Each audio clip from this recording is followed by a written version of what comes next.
Now, yesterday, I shared with you the report on women CEOs. Today, I want to introduce to you several of them. The reason is, it's one thing to give data, it's another to hear from the people who actually do it. And today, we're going to have 4 women CEOs who do it and do it very well. And our theme is, what's it like to lead a company during this difficult time? We've all made references to it. You know, the tariffs, the broken up market, the geopolitical war, all of it, climate change, blah, blah. Endless. So you're a CEO and you have to navigate in this climate.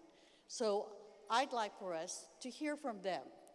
So first, I'd like to bring Nilan Gökçetekin.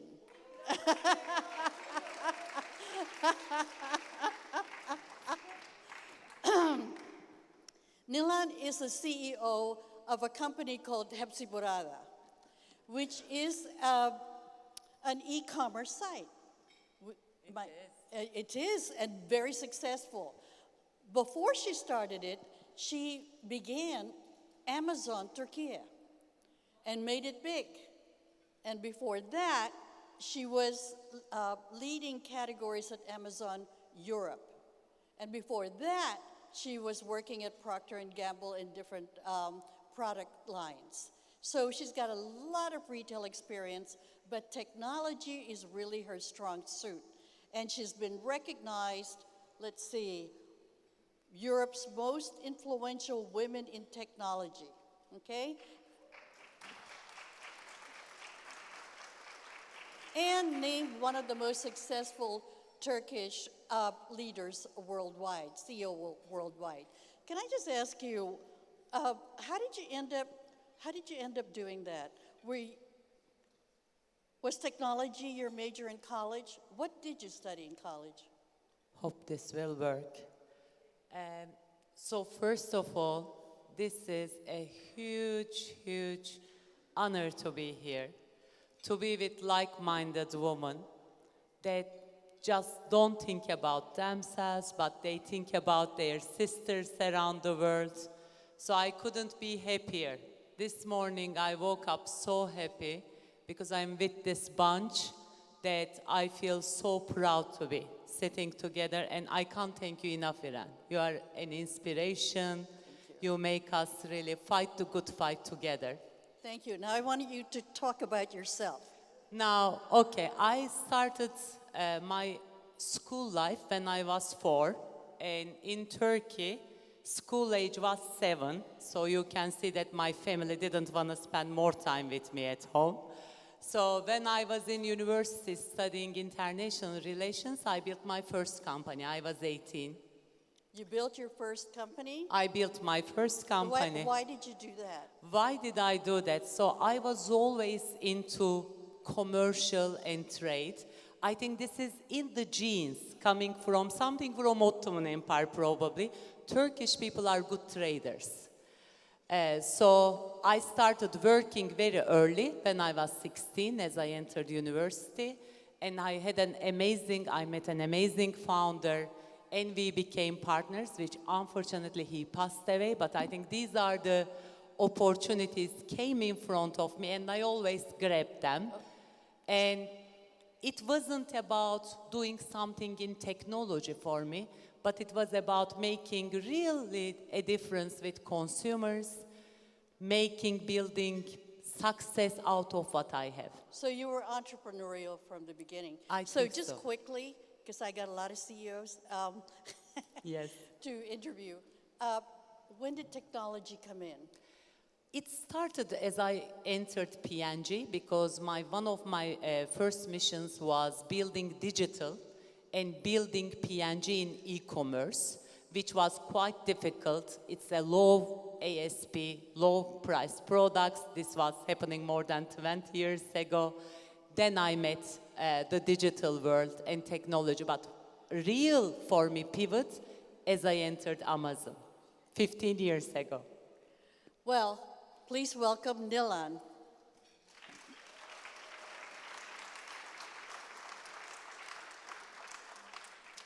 Now I want to introduce to you someone who flew in just for this session and is flying out immediately after this session.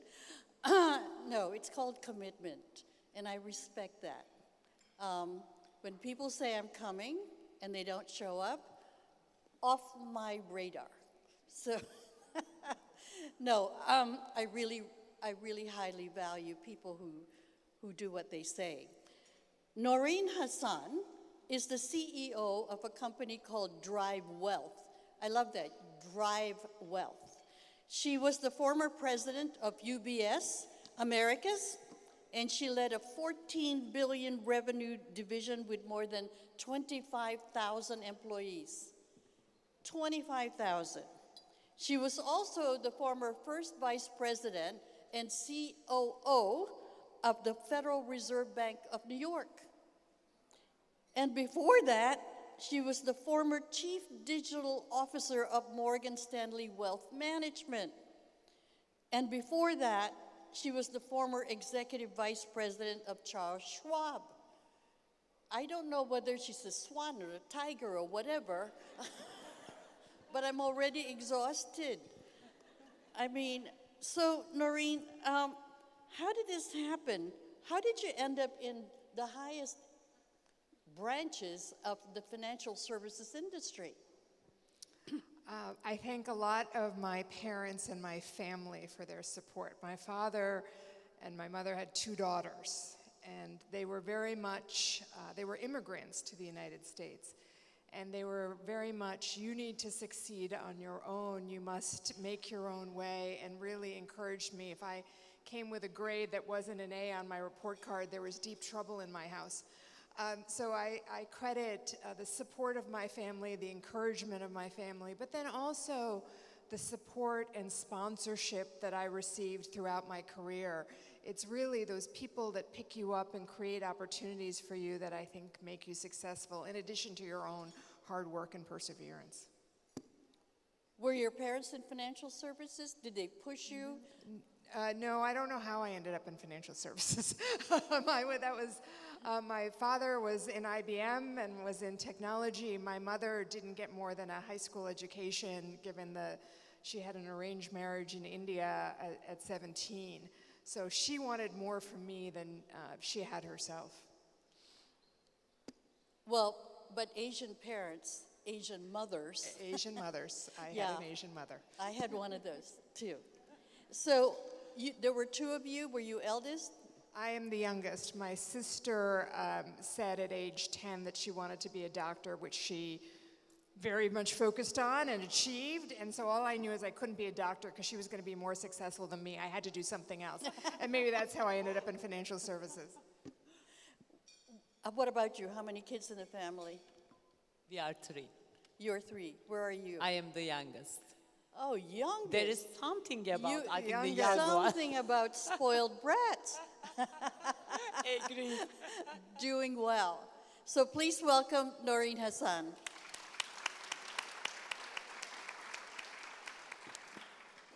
And now from the Philippines and Barcelona, whichever one you want, let me introduce Gina Lorenzana, who's CEO of Bello Medical Group, and she'll explain to you what that really means. No, sit over here, Gina, over here. I'm feeling lonely. Actually, I never feel lonely. There are always these people. Yeah.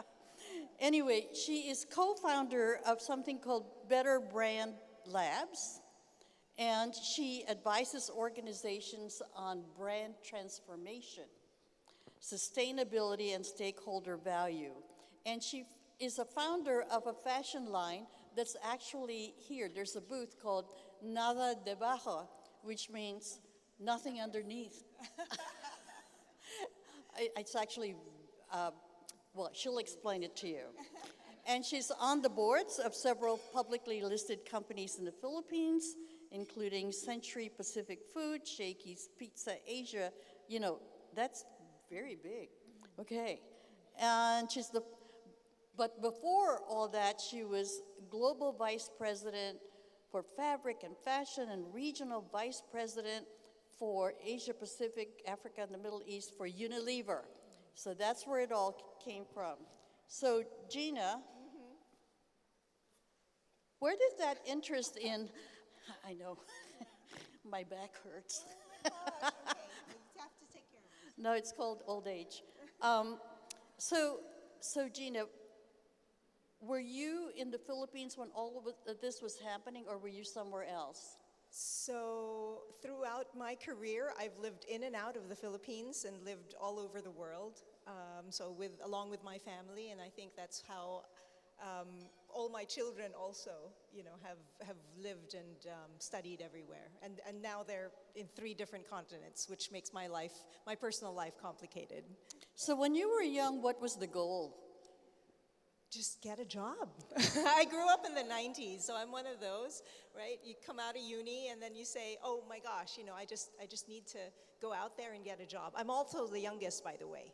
So I wanted to prove to my parents that I could actually, sort of do well as well as my siblings. So how many of you?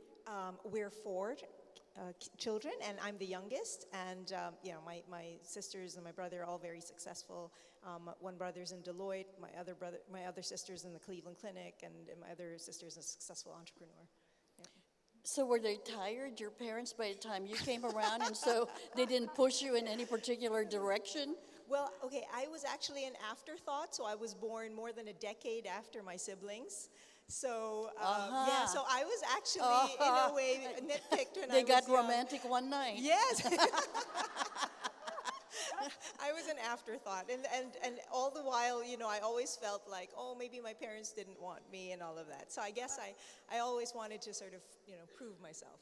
Can you just say quickly what Bello Medical Group does? Yeah. I mean, quickly. Okay, so the Bell Medical Group has been around the Philippines. It's the largest and the market leader in medical aesthetics and wellness. And we have the largest network of clinics and surgical suites around the Philippines with over several hundred thousands of customers that we serve.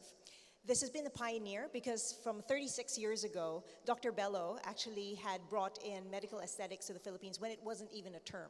So all of the pioneering techniques and treatments have been brought from all over the world, and she perfects them in the Philippines. So we are actually one of those pioneering brands, which are most trusted, bringing together medicine, science, and technology. When I interviewed her online, she says, I don't wear makeup because of all the stuff that they do. I said, well, I do. Okay. No, but today I've had to because otherwise the lights would flush it out. Anyway, Gina Lorenzana. Great to meet you all.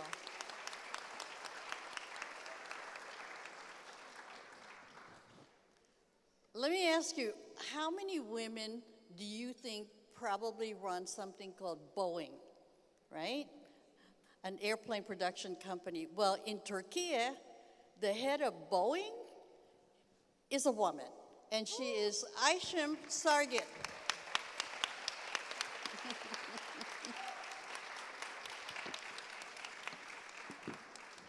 So proud of you.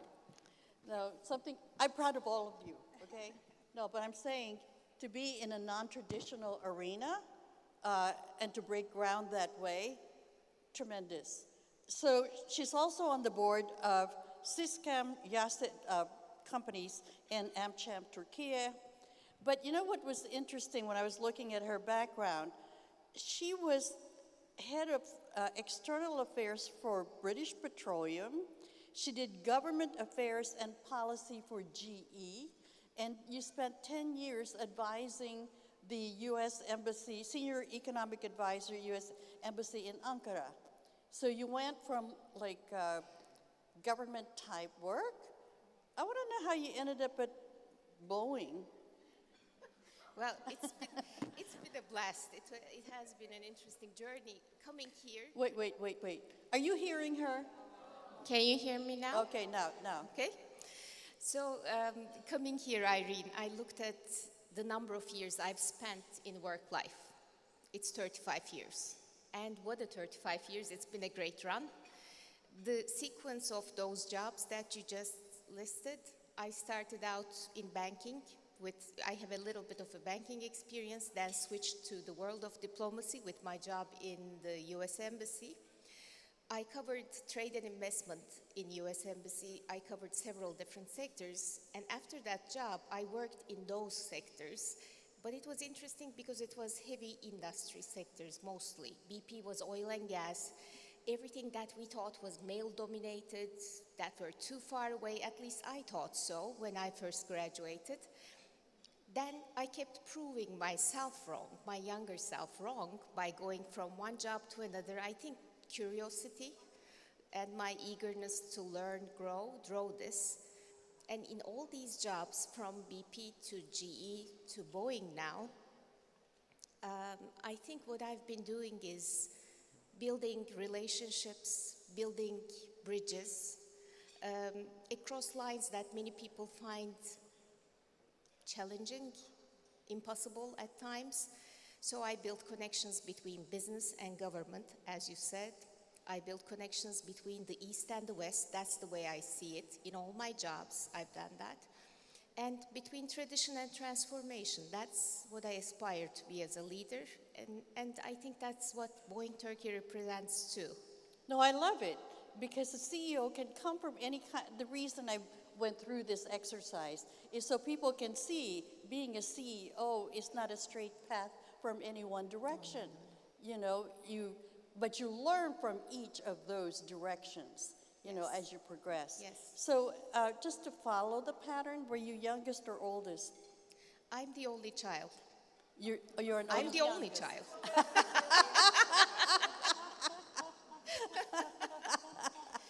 You know what they say about the youngest? Their parents are relaxed, and so you do what you want to do. You know, no, they're not driving you the way they drive the eldest, right? What did you study when you first came from school? I studied economics, and again, I had no idea I would have a journey like this. You know, they ask me generally, because I'm with such great women on this panel, and including yourself, Irene. People ask me, so what was your target? What was your career target? I had no career target, really. I was curious. I was ready to get out of my comfort zone, and I tried. And I keep going up the way. I was lucky for sure, but it took a lot of hard work. It took a lot of effort to get out of that comfort zone and prove over and over again that you belong to that environment, because these were all tough sectors, really, especially for women, as you mentioned. Ayşem Sargun.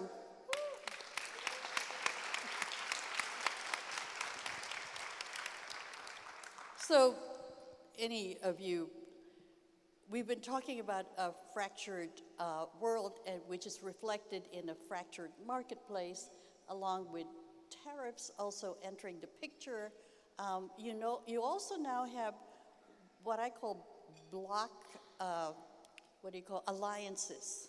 You know, so for instance, European countries, the EU, just did a block agreement with Latin America, sort of a sidestep so that they don't depend just on the US or China. How does this fractured market enter into your work?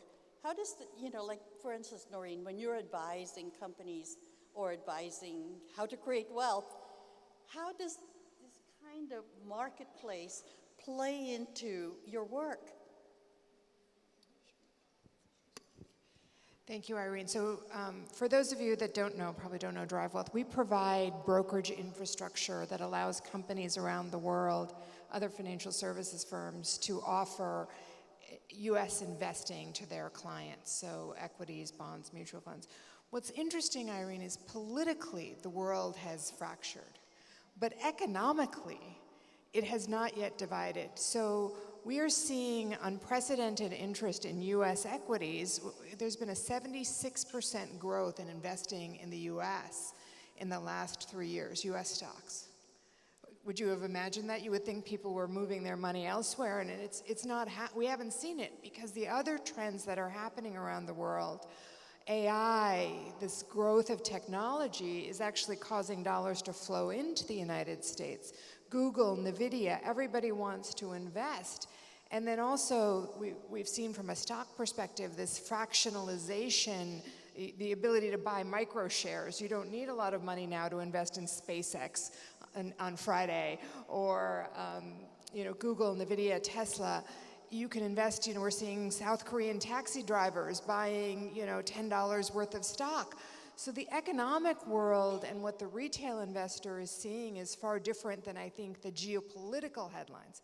Now, these geopolitical headlines are causing a lot of market volatility, as we saw on, quote unquote, Liberation Day last year. But I think people are getting past the politics and really looking at the economics from an investing and financial services perspective. Now, that's probably different in some of your industries, particularly Boeing, but. Well, in terms of e-commerce, does this climate help, hurt, or what?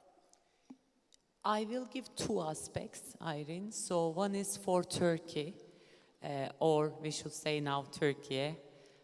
I think it's providing a huge opportunity for Turkey. I'm completely dissatisfied with where we end up in the world now, like with wars everywhere, genocide, which should never happen. So unfortunately, the world is immune, so it's all about economy and the war economics ahead of the elections, how they will monetize defense industry to get more out of it. So this is the situation in the world. I think if females were running the world, we wouldn't have ended up in this horrible place. It is providing an opportunity for Turkey because of the strategic location. It's a bridge. Now, Turkey is playing a great role. It's keeping a good relation while trying to sustain the peace. I think we'll end up in a place that will be stronger in Turkey as things settle, because we try to mediate between the situation between Russia and Ukraine. We are taking an active role to stop the genocide in Palestine. So I think Turkey will be stronger. For e-commerce, it's very exciting. I love e-commerce because it's liberal. It's democratic. You can be in Philippines, you can be in Turkey, you can start selling in US, you can start selling in Middle East.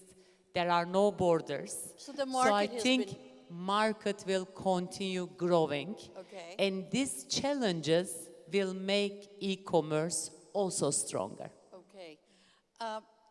Do you guys hear an echo through your mic? Is the mic okay? I think it's too loud. And Larry, we need one more so we're not passing it around. Yeah, it's too loud. Yeah. Anyway, yes. Sure, go ahead. I'll try not to be too loud, but does Yeah, this yeah. sound okay? No, your industry. My industry is extremely affected. This is, I think, a great question, and it's crafted for us. Of course, from all the geopolitics, all the supply chain related issues, we are affected big time. But I think the whole world is changing too. Geopolitics used to be something that we saw in the business world as a background context that we needed to monitor. This was the case in the past, but that world is over. Now it's something we need to manage. One quarter to another, in every significant decision in every market, that has become an operational value we follow very actively, proactively. So geopolitics has become an item in our list, in our operational list. There's an item called geopolitics. It's not the backdrop anymore. That's a big shift.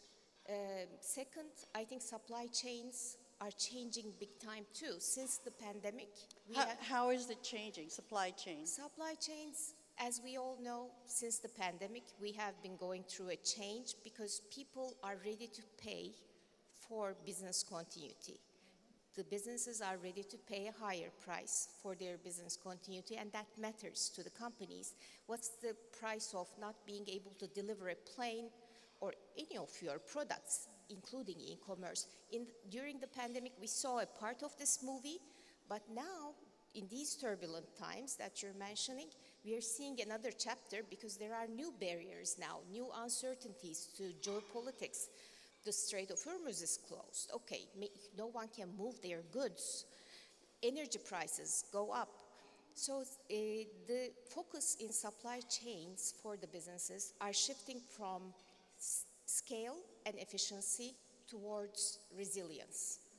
So where do we feel that we don't have any interruptions and we can take deliberately redundant routes, deliberately diverse routes, just to make sure we can get things there in time? The cost of not being able to do business is going up big time. Yeah, if I can add. What about medical tourism? Yes, no. Actually, I was going to say that this is basically affecting us even in our industry, both on the supply side as well as in the demand side. On the supply side, definitely, I agree with you. Actually, it is about building resilience. It is about building optionality right now. And we see that both in the medical side and medical tourism and services, as well as even in large corporates, which I still do advise on.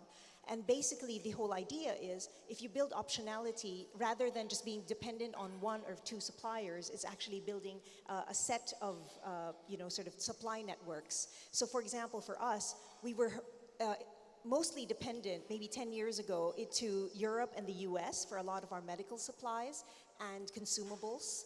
But now we have actually developed over the years South Korea, Singapore, Japan, to be able to have more regional supply that is closer to home. And I believe also in the rest of the world, that is the same sort of tactics that many corporations are now taking.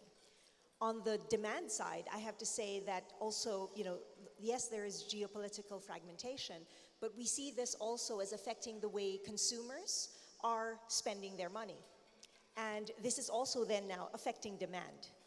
And Because Yes. people are so anxious about the world, they Yes. decide to fix their face. And their You would be surprised. You would be surprised. No, but two things, I think. Basically, there is an impact on discretionary income, right? Because people are obviously much affected with what's going on around the world. But also that we try to understand why people are now spending more regionally, rather than also, of course, postponing, let's say, long-term travel or long-haul travel, in other words.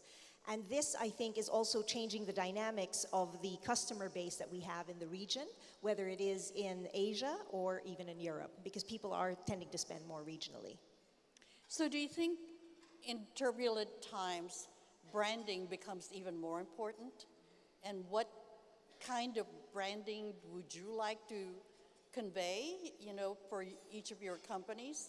Sustainability, stability, whatever. Anybody? Yeah, well, if I may. Yeah, sure. Yeah, so especially in turbulent times, what, in my experience, over 3 decades of marketing, is really that customers and consumers tend to gravitate towards only two things. Either they go to the lowest priced brands in a category, or they go to the market leader. And normally, value creation is the best when you are a market leader. And in order to sustain this position and do that profitably, you actually, have to do it right. Normally, in times of crisis and in disruptive situations, companies tend to focus on cash, which of course is essential. But I think it is how we use that cash during crisis times that is important. And as it relates to branding, my advice is actually 3 things, again, from experience, because this reaps benefits. I think the first one is about trust. So it's customers want to ensure that they are choosing the right brands. So they want to know that they go with a trusted brand, a brand that delivers and basically says what it, delivers what it promises. Secondly, it is about empathy. So customers also want a brand that is not tone deaf to whatever is going on, especially if they are feeling anxious about the economic environment and maybe a little bit more cautious on spending. And therefore, brands also need to acknowledge the feelings of customers at that time in order to become more empathetic to their needs. And lastly, it is really about serving the customers rather than doing extraction. Because if we serve them with innovation, what I've realized is that you innovate in a time of crisis, that's when true value gets created. Because then you create new reasons why customers should be spending at a time of geopolitical uncertainty. So building trust, creating empathy with your customers, and creating brands that innovate actually build brands over time such that even after crisis times, they trust your brands. What about you, Noreen, since you're dealing with lots of companies, right? I'd say two things, and it's picking up on your themes. One is you have to be customer focused. I mean, that's true at any time, but it's particularly true in these turbulent times. If you focus on your clients, if you serve them well, if you listen to them, that will help you ride through this, and I can't emphasize that has to be number one. The second is innovation, which you also said, right? This is an incredible time of change. AI, we're talking about digital currencies later today, so AI, tokenization, so much is changing so fast that you have to be at the forefront of that right now, or you will get left behind, and you have to help your customers be at the forefront of that right now, or they will get left behind. So I think that, tune out the noise and really focus on the fundamentals is so important right now. Go ahead, Aish. I think great points. It's hard to add anything, but I also find Gen Z's attitude shaping brands a lot too. And I love it. This is one of the topics that I'm following, maybe because I have a 22-year-old son and I'm excited to see how different they are. How even in smallest consumption goods or fashion brands, what they are looking at is what values that company represents. So it's almost like they are buying stocks of your company. It's an investment for them. It's their identity. So I think shaping the brands is also becoming an issue, a generational issue too now. Sure, turbulent times, I agree with both of our speakers. Trust has moved to the top in the hierarchy of brand values. But then Gen Z is also testing the companies in terms of values, if they are worth their identity. It's an identity issue. Well, So we'll get to the Gen Zers. beneath the surface, you can't just play the good company and then be a bad company underneath the surface. Well, These turbulent times Aisha, plus Gen Z will yeah, scrape okay. that out. We'll deal with the Gen Zers. My question to you in terms of Boeing, Oh, trust and reliability. yes. There was a period when, Oh, yes. in terms of Boeing, people were afraid. So how'd you deal with that? We have been through the greatest challenges in our brand, as we all know, over the past few years. It's been tough, but I was just saying, when you scrap the surface, what do you have underneath is really important. And we found our way back to that trust, Irene, through going back to we found our path back to our values, which were in the right place. Because of operational mishaps, we lost our way and went through the toughest challenge, I think, in brand history, one of the toughest challenges in brand history. But going through that drill, now I can say the values were in the right place. It took us a lot of effort to embed, to bring back people to the values of safety, accountability, transparency. That we kept pushing, and I think we are getting back there. Now we are recovering from the crisis. Now we are in a better place. And I think it's a very important learning. Yes. What you go through during these turbulent times, the crisis, how you run the crisis, run through this crisis, see through this crisis is really the core values. If you keep them right and you move towards the right target, you do it. I can comfortably say. Countries are still buying Boeing planes. So I think And you all did that. It really matters beyond that. To work in a company that does things that are incredible is a good thing, but then trust is a big issue for the employees as much as the flying public. So it's been a rough time for all of us as employees as well, and I'm so proud of what we did really. As of this point, let's hope I continue to say the same thing in the next conference that you have. Okay, inshallah. In Hepsiburada, what do you tell your clients how to brand so that they could be more successful in e-commerce?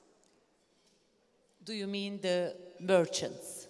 Yes. Yeah. Sorry. I think, look, Irene, I think fundamentally I believe that reputation cannot be managed by a department.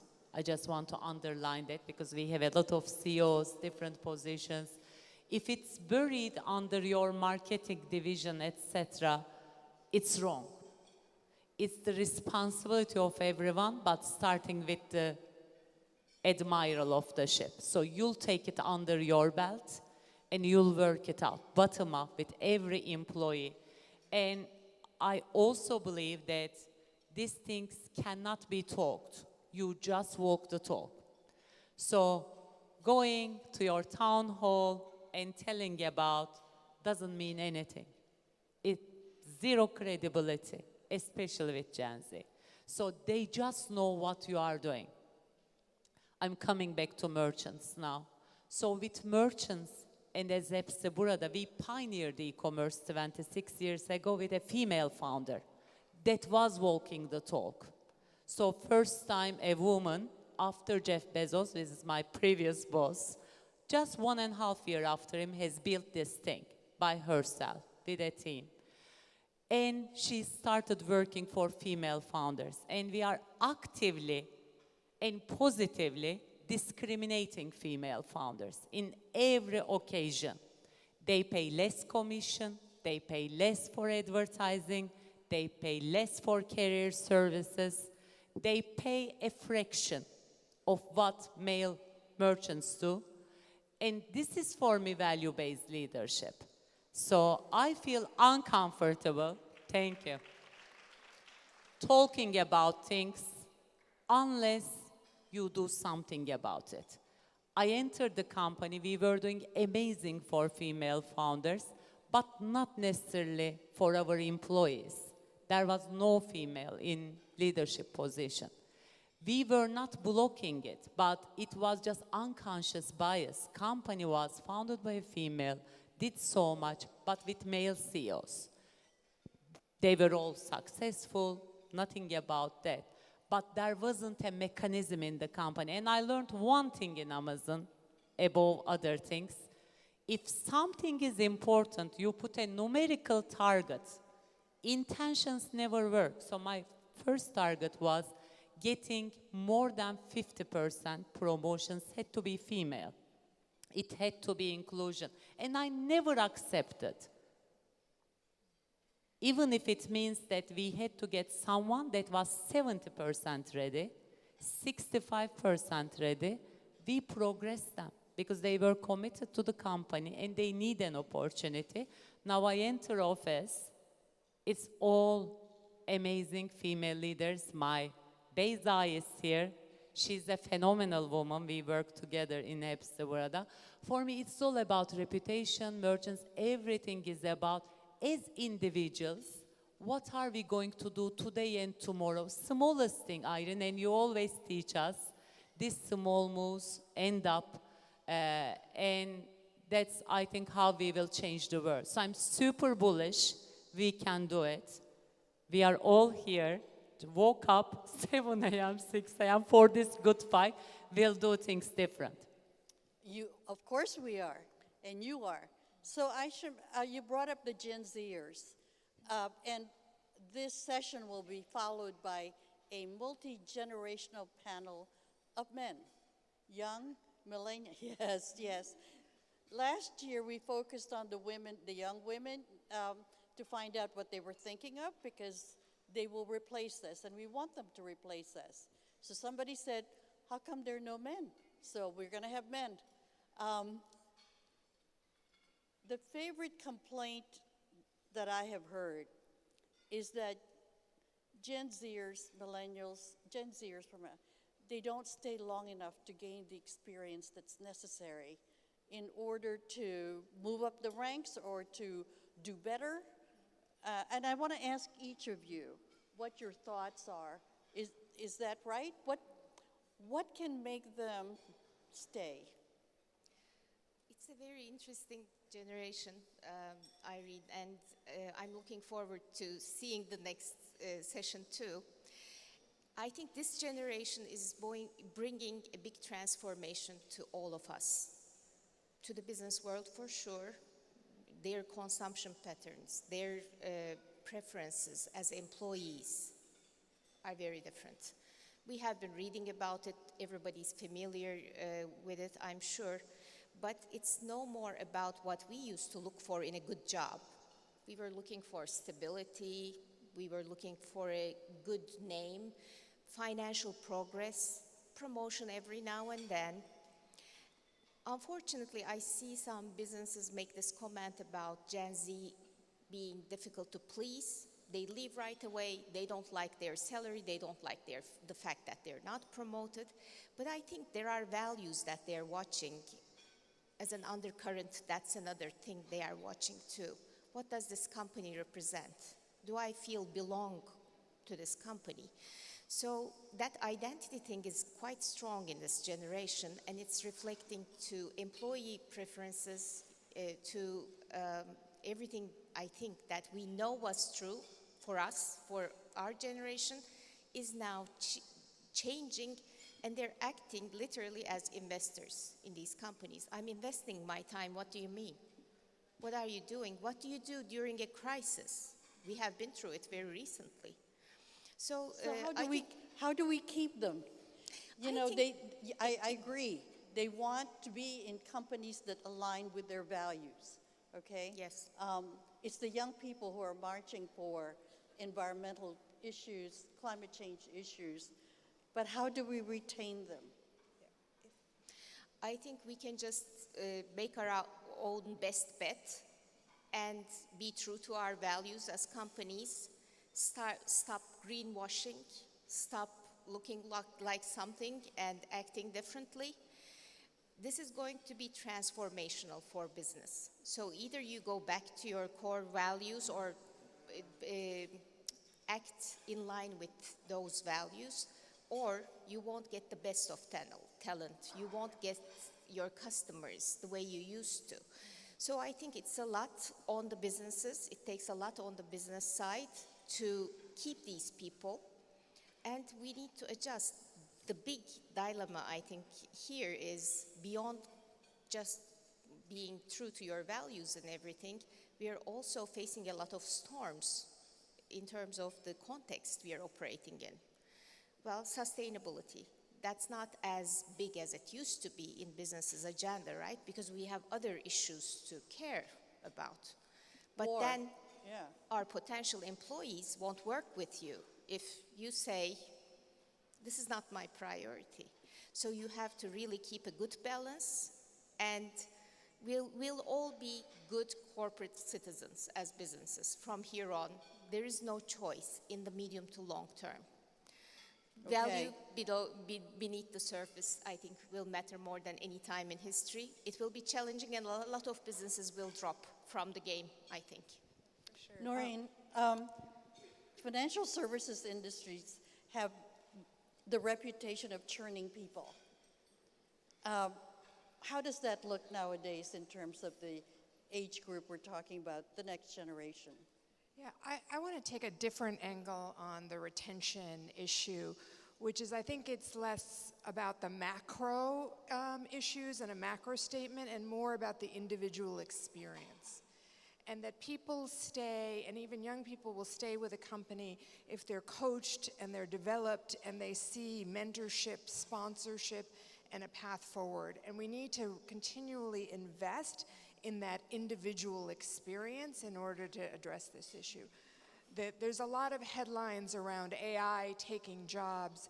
My former employee, the New York Fed, released a study that actually the issue is not AI taking jobs, but that remote work and the rise of remote work has meant that individuals are not getting the coaching, the development that they need to succeed, and they're also not feeling the connections to the companies and the culture that retain them. So I think it's that, how do we find that balance between employee flexibility, but also individual development and having people understand that as they work from home, there's a trade-off on it might be easier personally, but it could have a long-term impact on your career. And so investing in the individual, and I think particularly as women, that's important for us to bring up other women, sponsorship, mentorship, development, that focusing on that is critical to long-term success as a company, but also as individual career development.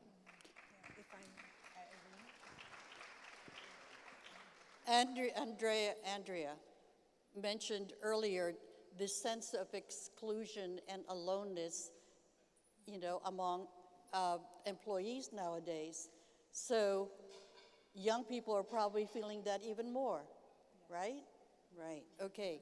So how do we address this? Yes, exactly. I think I believe that a lot of young people, Gen Zs in particular, are really feeling the isolation because many of them actually grew up and graduated during the times of COVID. That's true. So they are used to having had classes online, to working online, and actually quite being disconnected.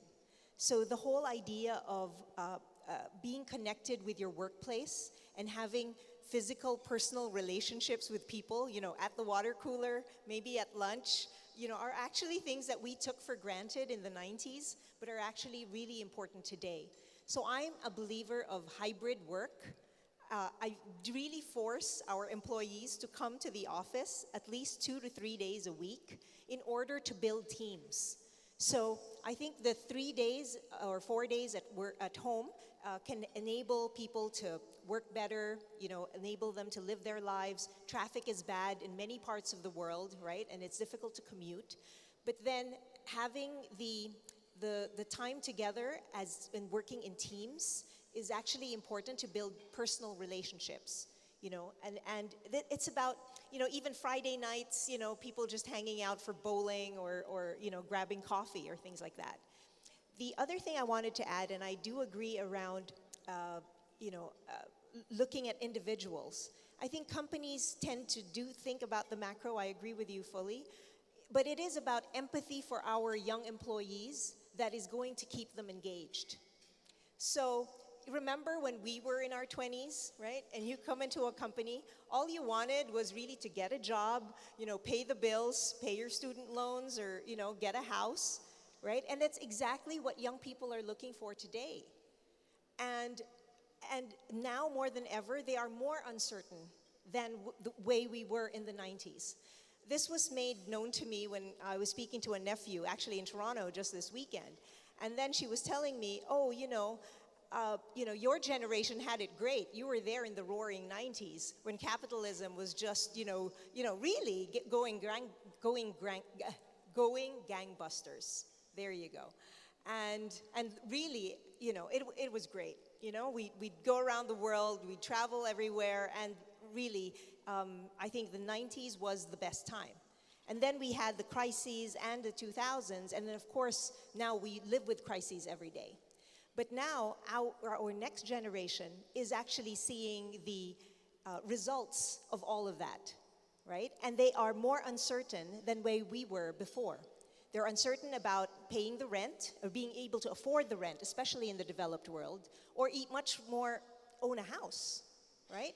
And young people are so disheartened, feeling that they can't even afford a house.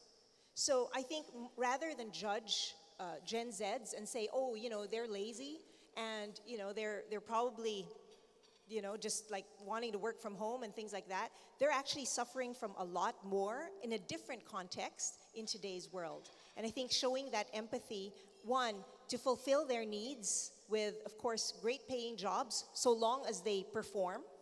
Working from home is great, but performance is still number one, right? I don't need to see you if you're performing, but when you're not performing, definitely you need to show up in the office. I need to see you, right? But secondly, also, it is about giving opportunities to learn. They feel like AI is going to take their jobs, especially for entry-level positions. It's harder to get in, right? Because those are simple tasks. Your AI agent can do that, and easily, those jobs can get replaced. So they're very anxious.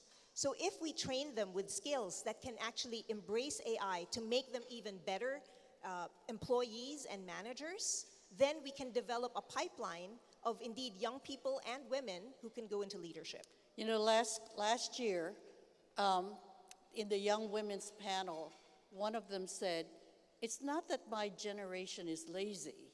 We have different priorities." And they said that. And another one said, "With all this technology around, why do you want to make me go to the office? I can do it from anywhere." So I'm just repeating what they themselves said. So how does the generational issue impinge on e-commerce? I think two things I want to underline. One is only Gen Z is AI native, and we are not. So fundamentally, they have a huge advantage they are coming with. And I think as companies, we don't give enough opportunities. So if you look into the structure of most of the corporates, they reduce their intake.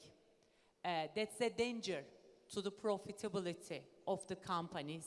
So we need to first acknowledge it. So we need to understand that we don't need less of them. Actually, we need more of them because world is changing.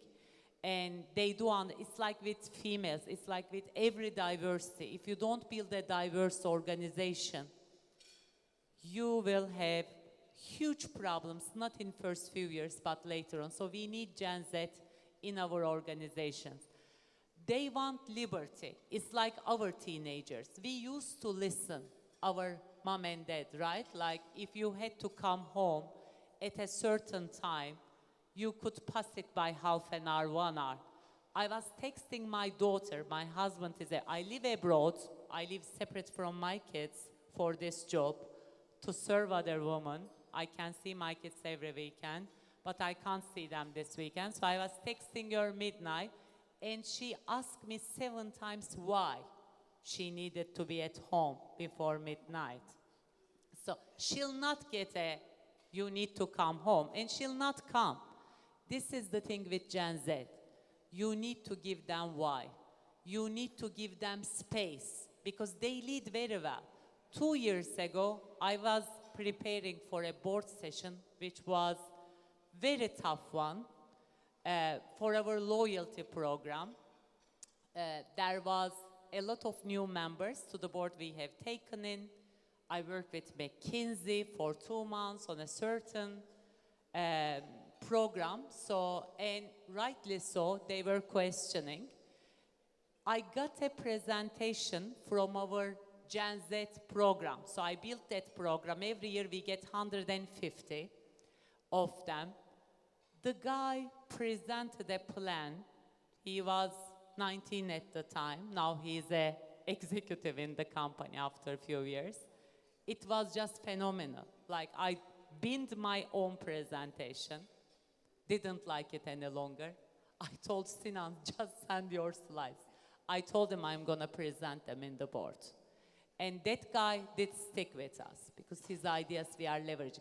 I think this is just one example. They are just so awesome. We have a better last mile route optimization because of a guy, again, we took through this program. So we just need to do more as leaders, to train them, to include them, to bring them.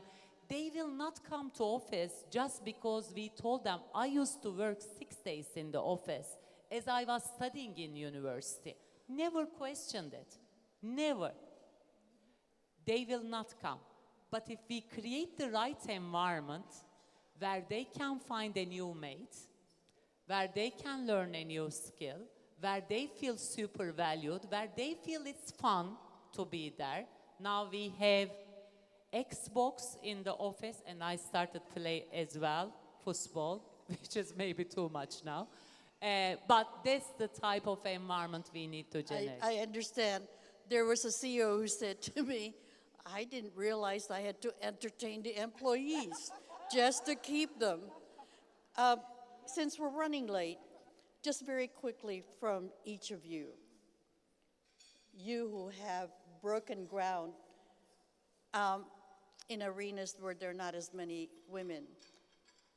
Christine Lagarde at the last summit said, let us not make any mistake, there is a global pushback against women, against the laws that our mothers and grandmothers worked for. So we have to keep at it, work at it, because it's harder than ever. So, do you agree with her assessment? Do you see a gender shift in any way? Aisha? I think, yes, I think the pushback is real, but I think so is the counter movement. What's the counter movement? What we have been doing all this time. I think we have come a long way. We should keep the chin up. We have done a lot. We have come a long way. And I think over these years, we have been through times of less progress than we wanted to. We are not in the place we want to be today, of course. We should recognize that. That's why she's right. But then I think the long arc is still bending towards inclusion because the economic case is irrefutable. We are seeing the results. So time will take us back to the targets that we always had. And everything is transforming. I think to the advantage of women too, there will be times of less progress, reversals, but the answer I think here is rather than protest, presence. We should be present, we should show up, deliver, make it impossible to argue you don't belong. I think if we keep doing this will be steady progress for us. Yes, there are wars that we didn't foresee either. There are changes in the supply chain, in geopolitics. Nobody could foresee these. Of course, this is affected too, but I see this as another bump on the road. We'll keep going. This is a giant bump, okay? Speaking as somebody who's been fighting for women for 40 years. Noreen. So I agree we face a challenge, and I'll give you a story to highlight the challenge. One of the leading recruiting firms asked to talk to me to understand how I had run the UBS Americas board and get our advice. So I gave them, all what I did for a half hour. Then at the end of the conversation, I asked them, and these are two leading recruiters, both of whom are women. I said, what advice would you have for me to get my own, to get on board positions? And they said, well, the one woman said to me, this is going to be a challenge for you because DEI is not important anymore and people are looking for white men. And I'm like, why am I being excuse me? You just spent a half an hour getting my advice because I ran a board and I was a CEO of a division, and I think I got where I was not because of the color of my skin or my gender, but by my capabilities. And you're saying it's going to be hard because of, now it's the opposite, because I'm a non-white woman. So, that was incredibly disheartening. So what do we do? And I think what it is we have to think of ourselves as individuals. Who are we sponsoring? Who are we mentoring? How are we bringing up and supporting each other? How are we cheering on each other's success? Because if women don't support women, then we can't expect others to do it. So it starts with all of us. What was the result of that interview? My anger and frustration. There was no. Why waste time? I hate that when it becomes an exercise. They interviewed a person of color who happens to be a woman, right? And so, check, right. Nilan. I get angry, so my Mediterranean genes. So I think, look, it's a hard period, like in every aspect. So I spend maybe 20 minutes every day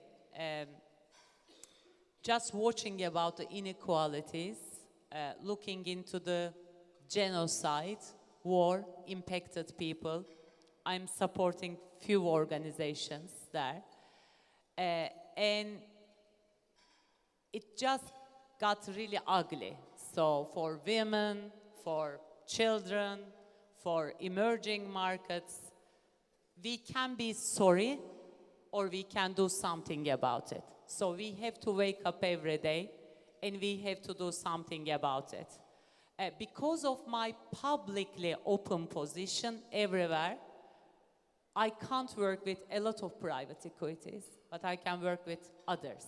And I'm only gonna work with the people I wanna build things, and not others as well. So you take a stance.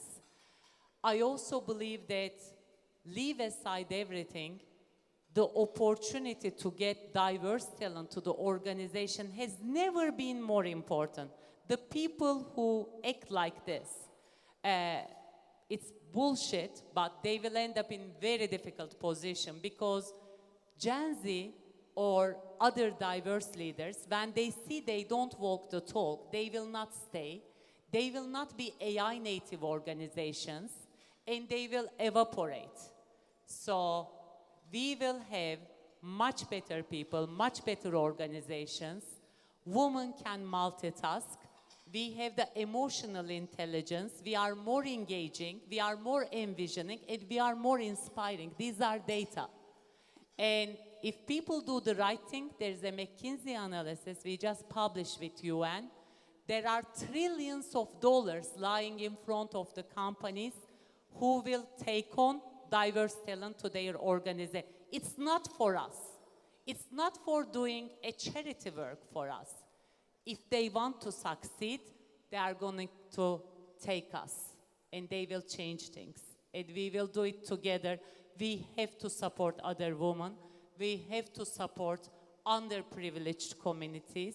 This is not a charity, this is a responsibility that we have to take, Irene. And I'm so grateful to you. Thank you. Thank you. Now, the Philippines has always had a very large core of women in business. That's correct. Yeah. Yes, but not necessarily in boards. Not necessarily on board. Yeah. So, Anyway. is there a rightward tilt regarding gender issues in the Philippines?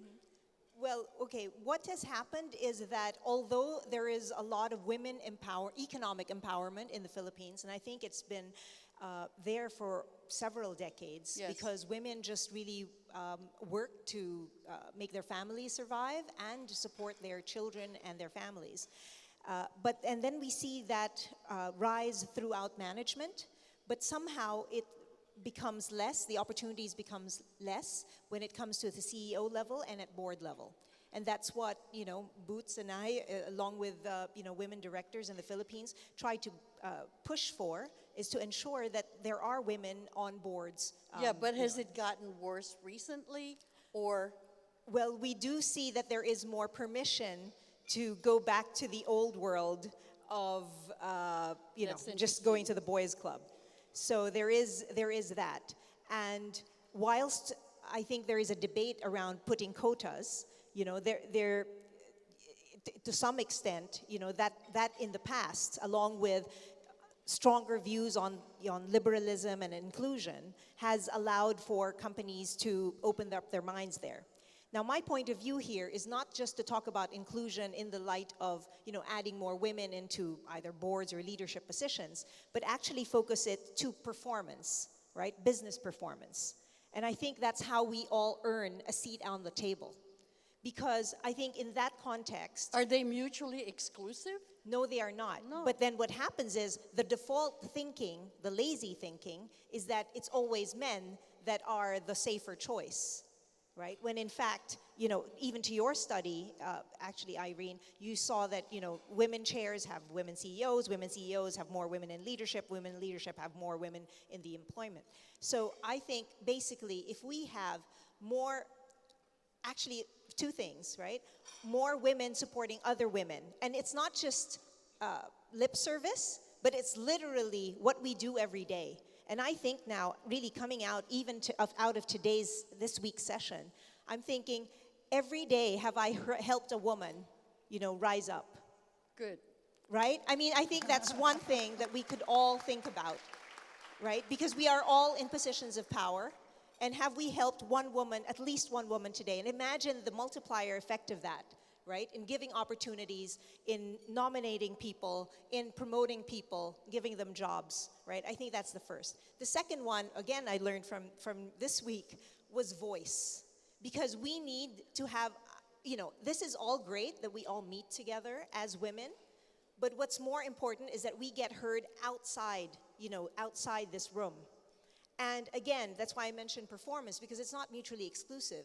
If we can talk about what we do, our achievements in science, in medicine, in business, in government, right? Not because we're women, but because of what we achieve, then we will earn really that seat on the table, whether they like it or not, right? because we have actually done that. So I think really the whole conversation needs to revolve around performance, right?